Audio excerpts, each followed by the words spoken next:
So we're holding now in Daf Lamed Beis. We're going to start a Maamar. Elul in Likutei. This is a very, very special Maamar. The Rebbe spoke about this Maamar. The Rebbe gave a lot of the Rebbe's Elul Maamar based on this Maamar. And in one of them, the Rebbe gave a lot of different diyukim, different points that he brought out. And in a later one, he said that why is it on Daf Lamed Beis? The simple reason why it's on Daf Lamed Beis is because when they were printing Likutei, they put the Elul Maamar in Parshas Re'eh, and it happened to fall out on the 32nd page. But nothing in life, nothing in the world happens just because. And if it was put on Daf Lamed Beis, especially an idea in Torah, the Rebbe explains, is every part of that idea, everything that surrounds it, has a certain meaning behind it. In Tanya, Perek Lamed Beis is called the Lev of Tanya. It talks about Ahavas Yisrael, and it's the Lev, it's the heart of Tanya. It talks about love for one's fellow Jew. So the Rebbe says that the fact that this Maamar is on Daf Lamed Beis of Mishnah Torah, of Likutei Torah, is because it's the Lev of Mishnah Torah of Likutei Torah. Why is the Dvarim called Mishnah Torah? For a very simple reason. Moshe Rabbeinu went over the rest of the Torah, the commandments, basically some of Shmais, Sefer Vayikra, and Bamidbar, when he went over, when he wrote Chumash Dvarim. A more spiritual reason why Dvarim is called Mishnah Torah, because of the way the Torah that Hashem gave, the Torah that Hashem gave, the way that He gave it. And then there's what we bring out. When we do stuff to bring out the Torah, we bring out a new light into the world. And Moshe Rabbeinu, being the head of Klal Yisrael, being the head of the Bnei Yisrael, was able, when he writes Chumash Devarim, he's bringing out a new light from Hashem that's coming from his own strength. And it's almost like what it says in Hayom Yom a few days ago, that Hashem leading us by the hand, or a tzaddik, a rebbe leading us by the hand, is higher. More might be accomplished, but it's more precious when we do it ourselves. Whatever we accomplish is more precious. Now we'll go inside. I'm to my beloved is to me, I'm to Hashem, and Hashem is to me. These are the Rashi Tevis of Elul.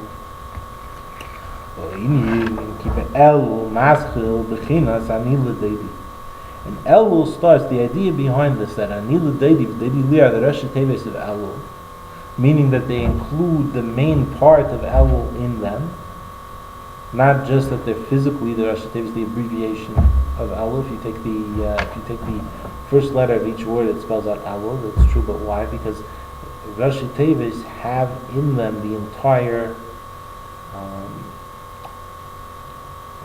idea. Would be the best way to explain that.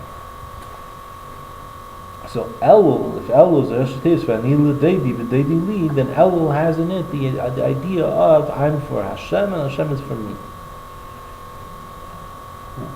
Now the Alter Rebbe explains that in Elul starts the idea of Ani LeDodi, which is when we cause the awakening, when the awakening comes from down here, and that goes on until Rosh Hashanah Yom Kippur. She'em bechinas hamshachas alikusa yisbarich l'mato, the bechinas is galus, which Rosh Hashanah and Yom Kippur are a different idea. They're the level of revelation from Hashem that comes down here in a very, very revealed way. In other words, there are Jews who might not go to shul all year, but Rosh Hashanah comes, they woke up. Yom Kippur comes, they woke up. We might be asleep. We might be thinking only of our daily life, other stuff. And the main thing, the fact that we were sent down here, that our souls waited thousands of years to come down here to do something for Hashem in this world, that we might have forgotten about. Comes Rosh Hashanah Yom Kippur, we can't forget about it. Comes Rosh Hashanah Yom Kippur, we can't forget that also that Hashem is a king over us, which means that if we allow for Him to rule over our daily lives, then we connect with him, then we're his nation. There were a lot of people that were depressed. So they wrote to Rebbe, advice for not being depressed. So he said that they should learn, even better to memorize, chapter 41 in Tanya. Not the whole thing, just until the words Hamelech on the second page, which is really a small part of that chapter. But it talks about how the main service is to have awe of the king and to serve him as a king. And he says when you learn that chapter and you see it mentions there that Hashem, who's greater than all the worlds, comes down and checks the person's inner being, checks his kidneys even to see if he's serving Hashem properly, then and that this great king is doing that sets a person up to act right. And when they act right, any other thing falls off. When they act right for Hashem. But that's called a revelation from above. Rosh Hashanah and Kippur, we seemingly didn't do anything. The day itself awakens us. Now the answer is yes, we did. It's LeDodi. Elul, our work in Elul, and the Rebbe explains this in many Maamar, is what brings about the quality of the revelation on Rosh Hashanah and Kippur. There's another thing that the Rebbe points out. According to this, Elul is Ani LeDodi. Rosh Hashanah Yom Kippur is V'Deidi Li. But it says, Ani LeDodi V'Deidi Li, Rosh Tevis what? Elul. So the Deidi Li is also a part of Elul. And then the Rebbe explains that that's what the Alter Rebbe means when he says that Elul is a time of these galos, the revelation of the Yud Gimel Midas Harachmim, of the 13 attributes of mercy, which we're going to speak about in a second. That Hashem does come down to us in Elul, it's just in a very different way, and that's going to be explained throughout the Maamar, and the Rebbe's pointers on it to make it even clearer.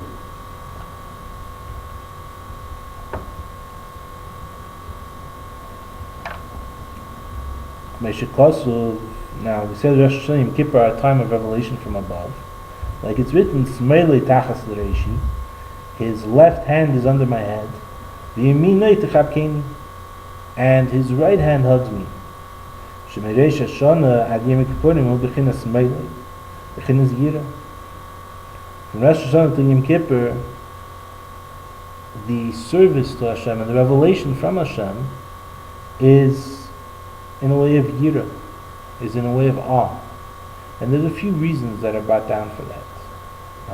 But the main service, the main point is that the main service then is with the left hand.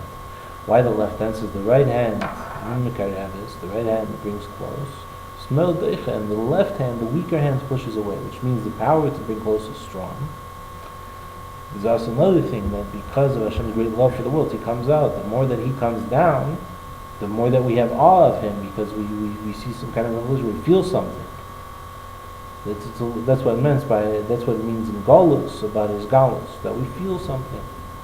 And during exile, that's unfortunately the only level of regular revelation.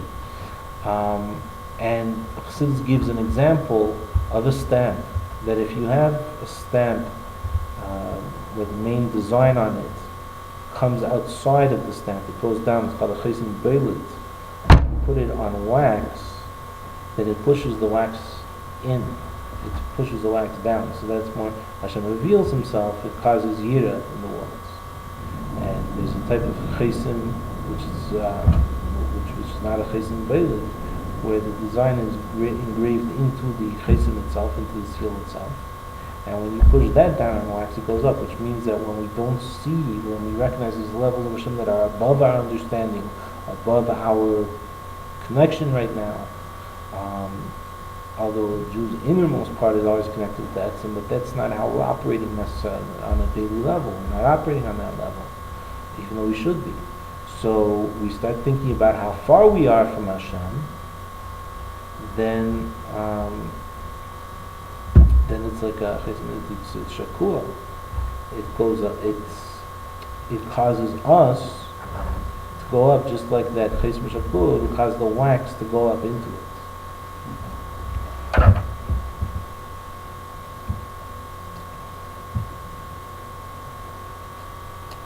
In general, it says that Smeilei Tachas L'Reishi is Rosh Hashanah Yom Kippur. Right after Yom Kippur starts Yemini Techapkeni, and you have preparations for Sukkot and Simchas Torah.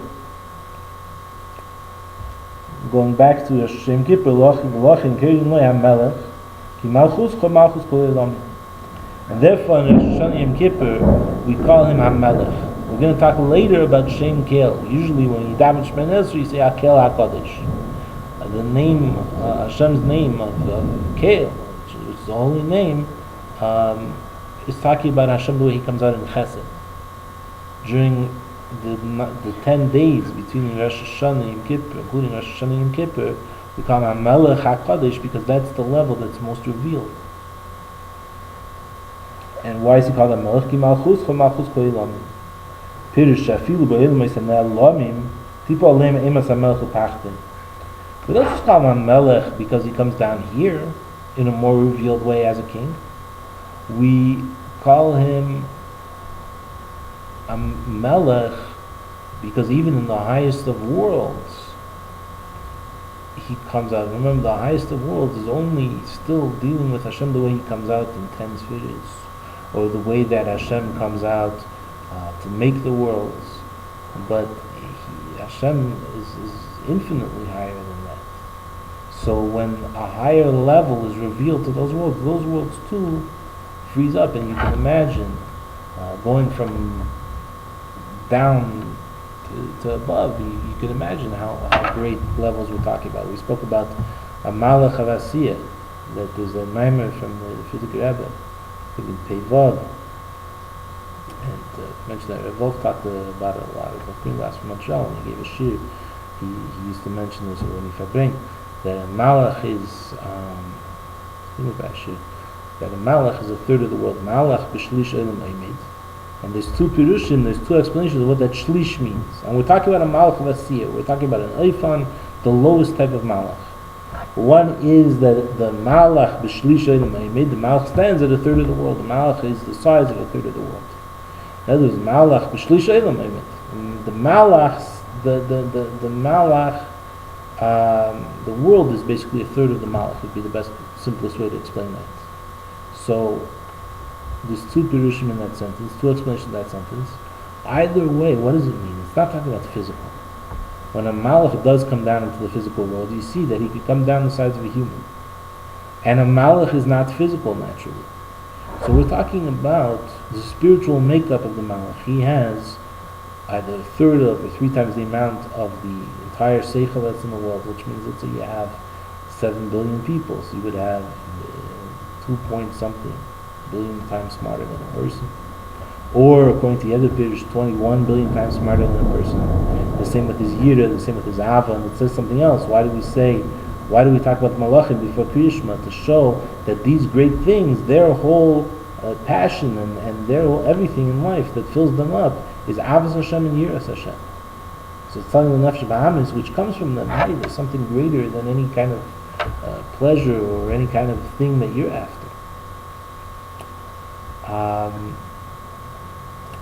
Now the difference between that Malach and the Malach in Yitzira, one world above, which is the spiritual root of that Malach, is the same between that Malach and Asiyah, that's so many billions of times smarter than a person, has billions much more Ava and billions more Yira, not than a Neshama, but than a person down here. Compare that Malach to a bird, or to an ox, or something like that, or to something even lower. The greatness and difference between that Malach, that's so many billions of times smarter and more feeling than a person, and a cat down here, would be the same greatness between that Malach and the Malach of Yitzira. The greatness of the Malach of Yitzira compared to the Malach of Bria is the same kind of distance. And it says about these Malachim in Bria that if Hashem would stick out his little finger, which means Hashem the way he is in the order of the worlds, and it means specifically Malchus of Atzilus, Atzilus being a world of revelation where Hashem reveals himself in different ways that we can at least describe. Above that is called Hidden. If he sticks out the lowest part of that world, then that great Malach, that's billions of times greater than the Malach that's billions of times greater than the Malach that's billions of times greater, would be burnt up, would be totally consumed because of the greatness of that little bit from Hashem. And here we're talking about Elamim Ne'elamim. We're talking about Elamim that are higher than that. And even on them comes down the fear of this great king. Because the king has revealed them. Ayin B'zeh Pinchas Daf Valid on base. You give me a few different places to look further.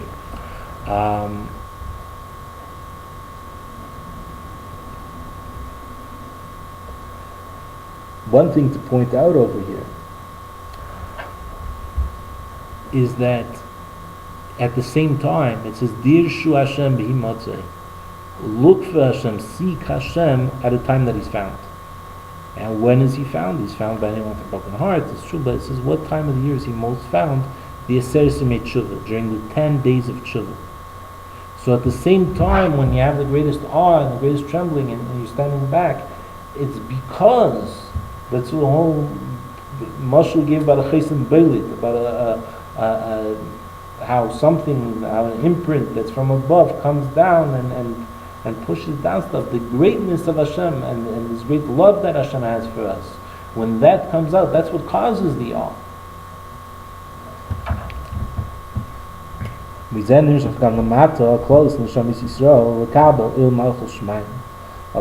from this it comes down also to all the neshamas down here, that they should receive, that they should accept upon themselves the Il Malchus Shemayim, the greatness of the King.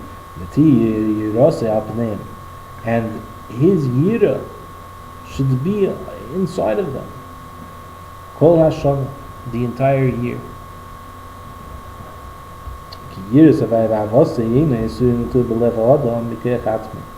Because true Ava and Yira, we're going to talk about this, because seemingly this doesn't fit with a lot of other stuff that's learned in Chassidus, and it does, we just have to explain it. He's going for a very specific point. The Yira that a person has for Hashem, the Ava, the love that a person has for Hashem, are not put into a person's heart by themselves. They come down because of the strength of the ha'ara, the strength of the revelation or the light that comes down from above. At the time when he's revealed, which is during Rosh Hashanah, the level of Yira. And then there's another few places to look up. And this is the Rebbe used to, he'd look up all of these other things, but here's the basic idea. In Tanya, it talks a lot about two types of Ava, two types of Yira. And that's an explanation to this too, but it goes a little bit farther. There's one type of Yira that a person has to develop themselves. A person has to sit down and think of the greatness of Hashem, and then relate just about the greatness of Hashem, not at first relating it to himself, and then relate that to himself. I'm standing in front of this great king, and this great king is doing everything for me. And also when he thinks about how much Hashem is doing for him, so that's the Ava. And also a person could think about how wondrous Hashem is, how no matter how much I think about Hashem's greatness, it's only a little drop of a, that's nothing compared to how truly great He is. So, and it's not even, no matter how much I think, I'm not going to have the same thought as some sage or some, so it's not even, my perception of how great Hashem is only a drop in the bucket compared to, let's say, someone else's perception, which is only a drop of a. So, that causes, when we realize how wondrous Hashem is, that causes a love for Hashem. So it's an absolute obligation to do that. There's a mitzvah to have yira from Hashem. There's a mitzvah to have avas Hashem. We say in Shema Yisrael, "V'aftas Hashem elkecha." And what's the mitzvah? To think so much into Hashem, and eventually, for sure, it will bring to a love of Hashem.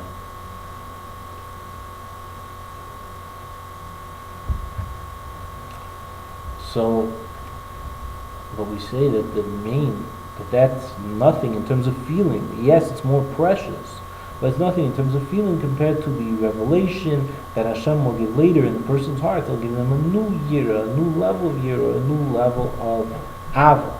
And Tanya talks about, and the Rebbe talks about Likutei about two different types of Ava. Ava's Olam, the Ava that's within the worlds, understanding the greatness of Hashem through the worlds, and how much Hashem does for us. And then there's Ava Rabba, which is an Ava B'Tain Nugim, a great love, which is a delight in Hashem, which is almost a little bit of a revelation of a person's Olam Haba, without affecting the Olam Haba. It says there's a pasuk, Elam Chatir B'Chayecha.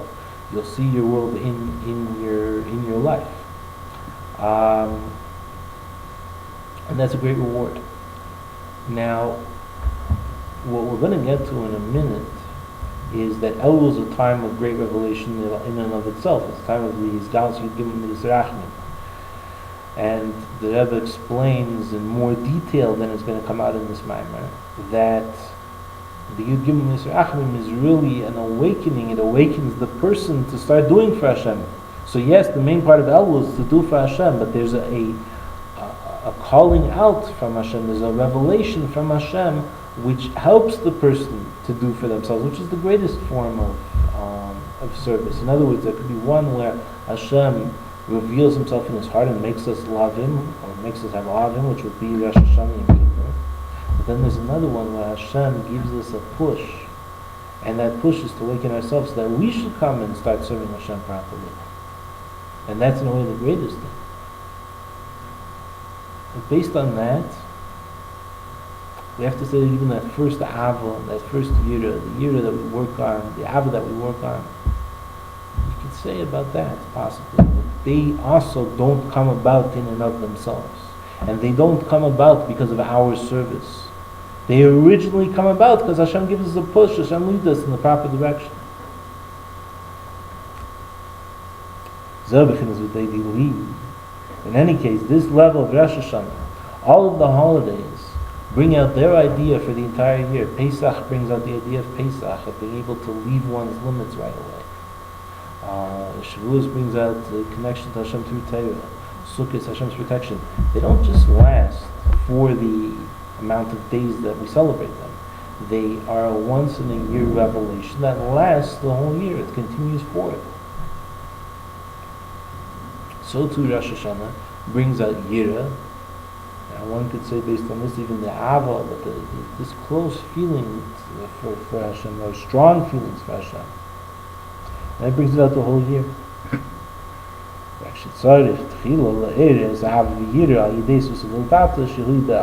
But first, in order to bring out this great level, this true level of Ava Yira, a person has to bring out the lower level of Ava Yira in Elul, which means in Elul a person has to sit down and make a cheshbon. And it says in the back of Tillim, in the letters, I'm going to try to find the exact quote.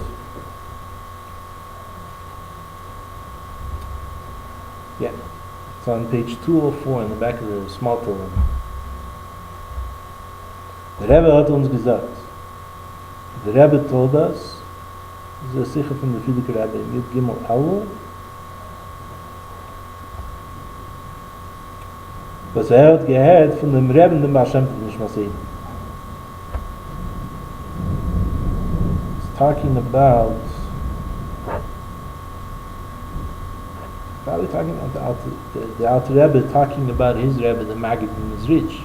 And the Alter Rebbe is saying the Rebbe taught us what he heard from the Baal Shem Tov. Ki lule his mamanu, ki ato shavnu zeh pamoim. If we, this is there's a pasuk in Bereshis where Yosef sees his brothers and he takes Shimon and he says Shimon's not leaving until you bring back Binyamin, and they go home and Yaakov says Yosef einana, Shimon einana, you took Yosef, Yosef is gone, Shimon is gone, there's no way I'm letting you take Binyamin.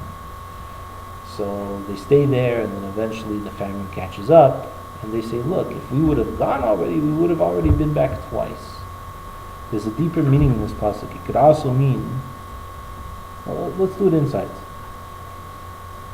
Shavnu pa'amayim hem shnei fanei tshuva. Shavnu pa'amayim goes on two different types of tshuva. Aleph, the first type is tshuva klolis to Rosh Hashanah, both el malchus shemaim. There's one type of tshuva in Rosh Hashanah, which means Hashem, I'm accepting your kingship, I'm going to change my life. Because if I accept Hashem's kingship, I do what He says. And if I accept Hashem's kingship on me to 24 hours a day, like we're davening with such fervor,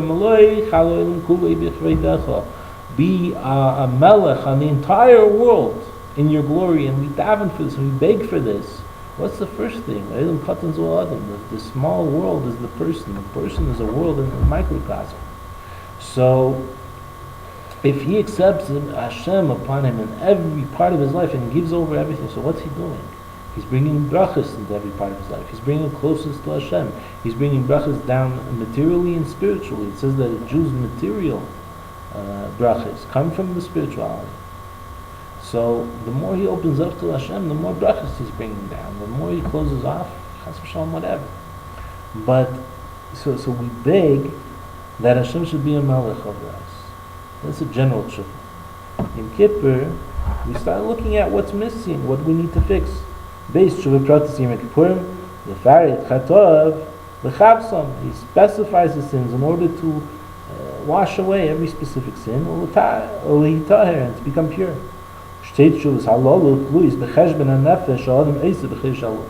And these two tshuvas are dependent. What gives us the strength to have a proper tshuva of Rosh Hashanah, to accept Hashem properly in our lives, and then in Yom Kippur to wash away every negative part? The cheshbon hanefesh in Elul. In Elul, a person has to sit down and take stock of themselves.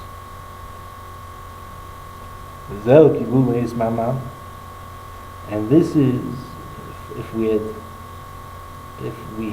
said if we hadn't waited to go to Egypt. The luleis mamanu could also mean, the word lule is also elul, spelled backwards.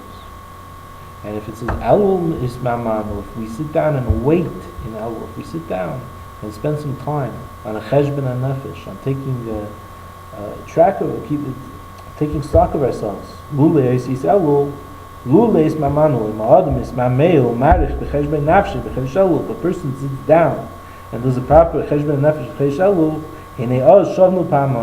then these two types of tshuva, then we would have returned twice. We'd return to Hashem in a general way, and we would return to Hashem with all our specifics and bring us and every part of us close to Hashem, and bring Hashem out in every part of our lives. The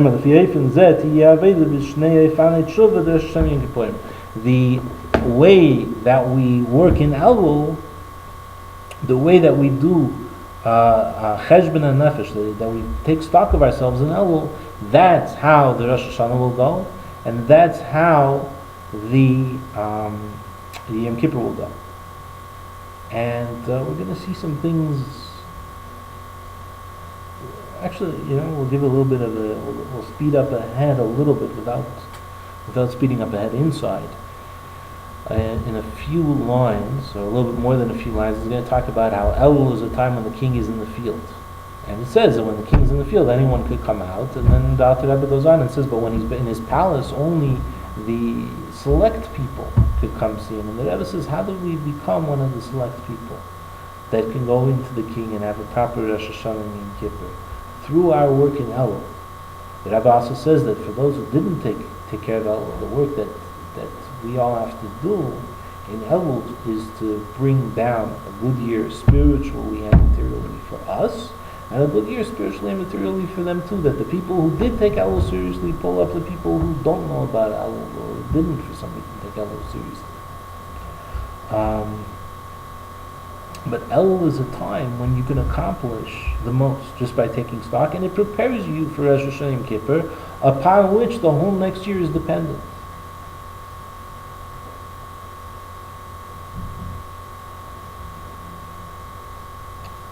It's known that in Elul, is a time of the revelation of the 13 Midas Rachamim. If so, we have to understand why are they weekdays. And they're not a yantiv. Shabbos is yantiv, like a Shabbos or a yantiv. Shabbahem is called Salikus.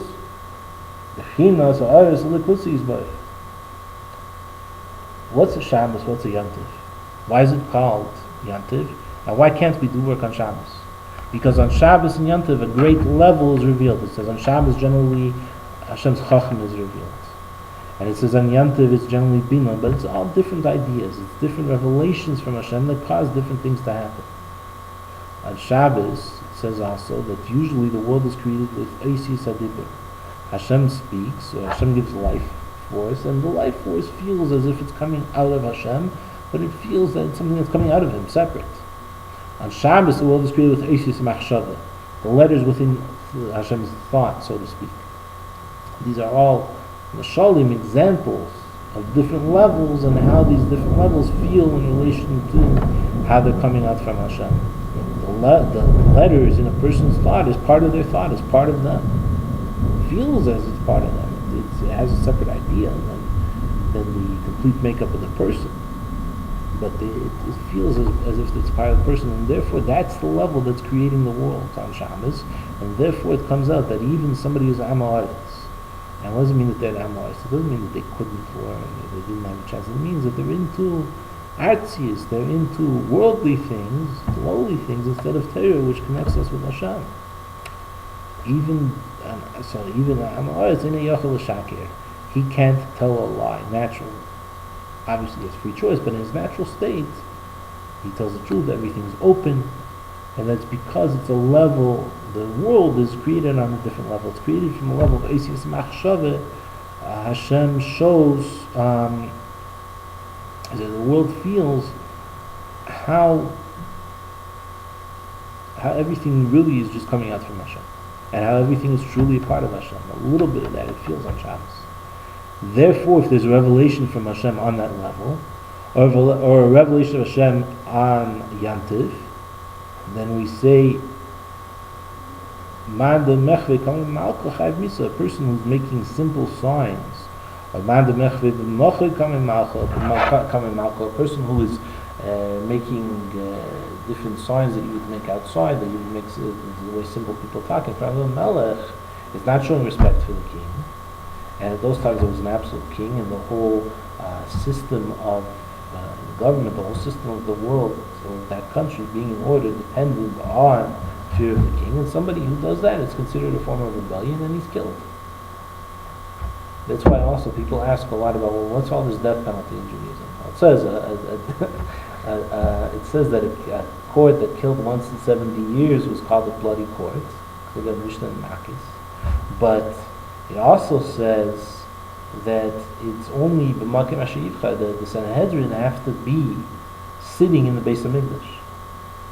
And before the destruction of the second Beis Hamikdash, 40 years before, the Sanhedrin left that room in the Beis Hamikdash. They went to sit somewhere else because the people weren't on a level where the death penalty would be effective or proper.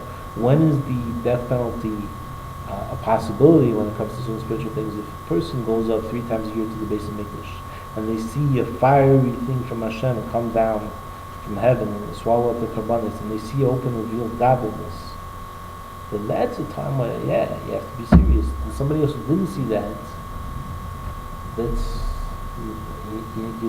they're judged on a less strict standard.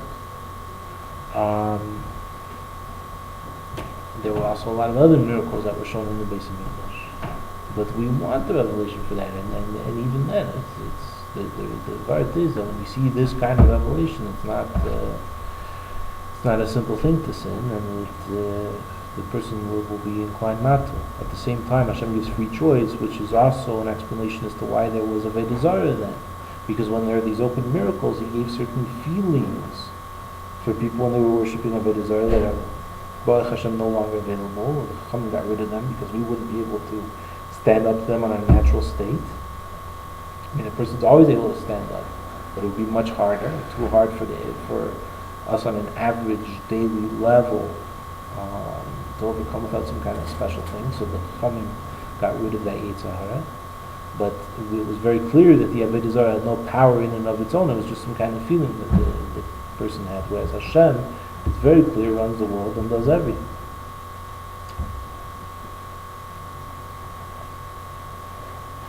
So the question is, if Shabbos is a great revelation of Hashem and therefore we don't do work, and Yantiv is a great revelation of Hashem and we don't do work, so how come in Elul, when it's the revelation of the Yud Gimel Midas Rachmim, the 13 attributes of mercy, they are work days?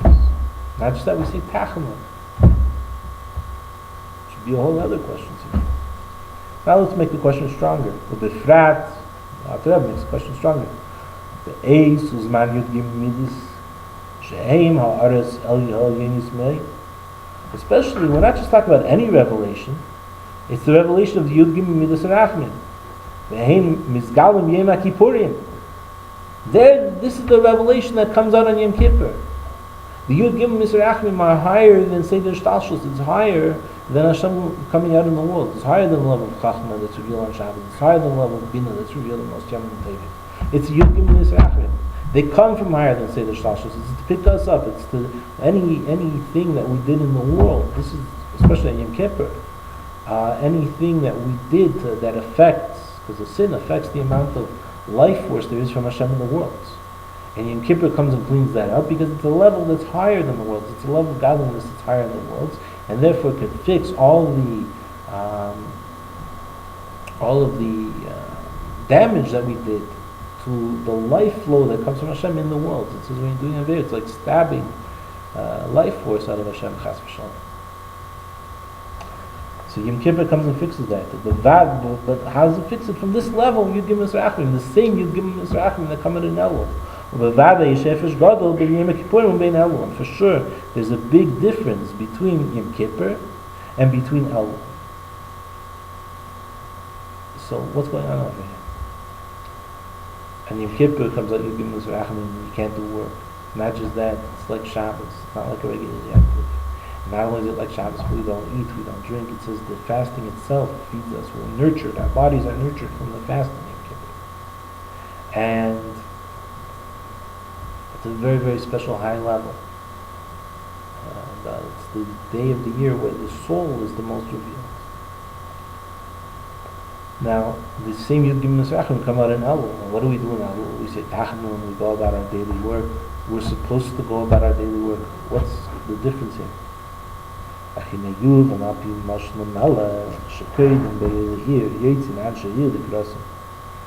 This is understood. The difference between Elul and Yom Kippur will be understood, and what Elul is will be understood by a parable of a king that before he comes to the city, all of the people in the city go out to greet him, and they receive his face in the field. And what happens from him? Then everybody who wants to go out can receive him. And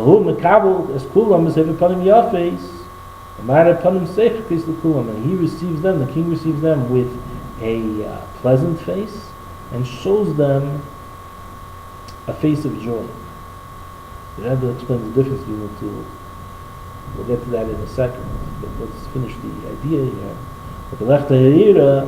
When he goes to the city after they greet him in the field, they go after him.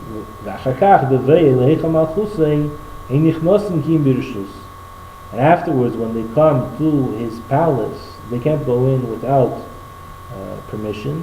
And even though not every person can come, only the chosen people among the nation or certain people have something to have some kind of quality. That's unusual. And so too is the idea in Chesh Elul, and then it goes on to explain how the king comes out into the field. The basic gist of this is like this. If a king is standing with all his glory in his palace, and you're standing in front of him, then you have to act the part. If the king comes to a factory and he wants to see the workers working and everything, and he wants to see the daily life of the people, he doesn't come dressed in clothing of splendor that make people stand back in awe. He comes in dressed in factory weekday clothing, and he comes to inspect the factory, and you have to work then. He wants you to see what you're doing, what the country's doing, what life is like for people. So too, Rosh Hashanah Yom Kippur, and a general connection with Hashem. Hashem is king. And Hashem is many other things. He's a father to us, but first thing is he's king. And we stand in front of him as we stand in front of the king. And then he gives us so much, it's all true. But we have to have a love for him, that's all true. But there's a level where it boils down to the fact that he's king. In Elul, the king comes into our daily lives, our mundane lives. The Rebbe explains that after the Rebbe finishes the whole mashal of a Sodeh, the Alter Rebbe goes on to the mashal of a Midbar, starts talking about a desert, saying even the people in the desert, Hashem comes to, which means they can come close to Hashem. When the king is coming out into your daily life, in every aspect of your life, you continue on with every aspect of your life, but you take stock. Is this aspect of my life part of my service to Hashem? Is this bringing me forward and fulfilling the mission that my soul was sent down here for, that I came down into this world for, the mission that will bring me and my descendants completeness and everything, or is it not helping that? It's the whole idea of Elul, and Hashem is with you every step, so it's helping push the person up. We'll end off, this will continue later, but we'll end off with explaining this part of Panim Yafis and Panim Seifkes. It says that the king shows a Panim Yafis, a pleasant face, and he shows a Panim Seifkes, a joyous face. Panim Yafis, and it's two faces, and it's talking about a parable on Hashem. When, to go back to the parable, the king receives the people, and he receives each one of them with pleasantness, and he's also happy to see them. It brings out the whole fact that he's the king, and he's their king, and he's supposed to care for them, and he's supposed to do for them. This comes out in a tremendous way of joy. The mashal is Hashem showing His ratzin on us, and Hashem showing His inner tainuk, His inner enjoyment. Ratzin and tainuk are like two sides of a coin. They're higher than a person's natural abilities. Ratzin is will, and tainug is pleasure. Both of them are higher than the regular things that a person uses. If a person wants to think, he'll think. If a person wants to walk, wants to go somewhere, he'll go somewhere. So it doesn't matter if the ratzin is on a person's machshava, a person's dibur, a person's maisa, if it's a ratzin to have more chachma, if it's a ratzin to be kind, whatever his ratzin is, that particular part of him is going to come out, because the ratzin is higher than all of them and affects all of them. It runs all of them. It says a person should learn Torah in a part of Torah that he wants. Why? Because if there's a ratzin, if there's a desire, it's going to increase his chachma. It's going to increase his chachma is going to be more open. But ratzin is all the way the person, being higher than his particular abilities, comes out to something else. Tainug is an inner joy. It's above all these other things, but it's an inner joy that stays in his innards. So when he shows joy, Hashem is showing a level that's higher than even Ratzin, a level that's connected, so to speak, with his essence, and or bringing that out, and bringing out how Hashem is connected with the essence. The essence of Hashem is connected with His people, with the Jewish people coming to serve Him in Elul, and that's why Yom HaKippurim is called a day like Purim, because the whole idea of Purim was that Haman thought, sure, all the others who attacked the Jews have lost, because they attacked them within the worlds, and within the worlds the Jews are serving Hashem, and these people are not serving Hashem, so of course Hashem takes the Jews' side. But if he builds a galmo 50 amos tall, he goes up to a level that's higher than the worlds, and he tries to attack the Jews from there, maybe Hashem wouldn't care so much, chas v'shalom. And the answer is no, in his essence, because Hashem chose to, but once he chose to, it's a real care. So that caring and that connection is on even the highest of levels, and all Haman ended up accomplishing was revealing that, and that's why we have the Yom Tov Purim, revealing how Hashem's connection to us isn't just in the worlds, it's higher than the worlds, and it's in his essence. And so too, Yom Kippur, with this whole idea of Elul and Rosh Hashanah and Kippur, where Hashem is showing the inner joy that He has for each and every Jew. And that comes out, and it comes out a good year for all Jews, and it comes out a good year for the entire world through that, as long as they're within the perimeters of serving Hashem.